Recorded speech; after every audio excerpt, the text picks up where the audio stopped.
members of each House of Congress of the appointment.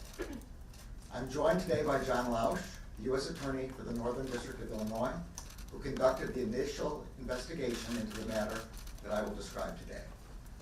On the evening of November 4th, 2022, the National Archives Office of Inspector General contacted a prosecutor at the Department of Justice. It informed him that the White House had notified the archives that documents bearing classification markings were identified at the office of the Penn Biden Center for Diplomacy and Global Engagement, located in Washington, D.C. That office was not authorized for storage of classified documents. The prosecutor was also advised that those documents had been secured in an archives facility. On November 9th, the FBI commenced an assessment consistent with standard protocols to understand whether classified information had been mishandled in violation of federal law. On November 14th, pursuant to Section 600.2b of the Special Counsel Regulations, I assigned U.S. Attorney Lausch to conduct an initial investigation to inform my decision whether to appoint a special counsel. Mr. Lausch has served as a U.S. Attorney in Chicago since 2017. Before that, he spent more than a decade as an assistant U.S. Attorney in that same office. I selected him to conduct the initial investigation because I was confident his experience would ensure that it would be done professionally and expeditiously.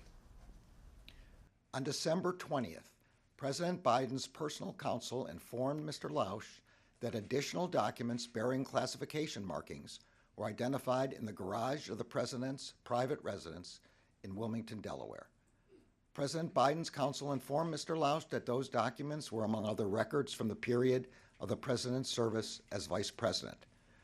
The FBI went to the location and secured those documents. On January 5th, 2023, Mr. Lausch briefed me on the results of his initial investigation and advised me that further investigation by a special counsel was warranted. Based on Mr. Lausch's initial investigation, I concluded that, under the special counsel regulations, it was in the public interest to appoint a special counsel. In the days since, while Mr. Lausch continued the investigation, the department identified Mr. Herr for appointment as special counsel. This morning, President Biden's personal counsel called Mr. Lausch and stated that an additional document bearing classification markings was identified at the president's personal residence in Wilmington, Delaware.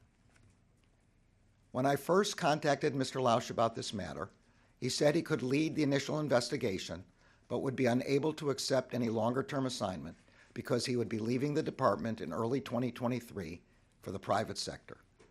U.S. Attorney Lausch and his team of prosecutors and agents have conducted this initial investigation with professionalism and speed. I am grateful to them. Earlier today, I signed an order appointing Robert Herr as special counsel for the matter I've just described. The document authorizes him to investigate whether any person or entity violated the law in connection with this matter. The special counsel will not be subject to the day-to-day supervision of any official of the department, but he must comply with the regulations, procedures, and policies of the department. Mr. Herr has a long and distinguished career as a prosecutor. In 2003, he joined the department's criminal division, where he worked on counterterrorism, corporate fraud, and appellate matters. From 2007 until 2014, Mr. Herr served as an assistant U.S. attorney for the District of Maryland, where he prosecuted matters ranging from violent crime to financial fraud. In 2017, Mr. Herr rejoined the department as the Principal Associate Deputy Attorney General.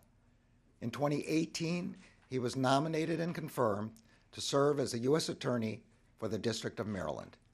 As U.S. Attorney, he supervised some of the department's more important national security, public corruption, and other high-profile matters.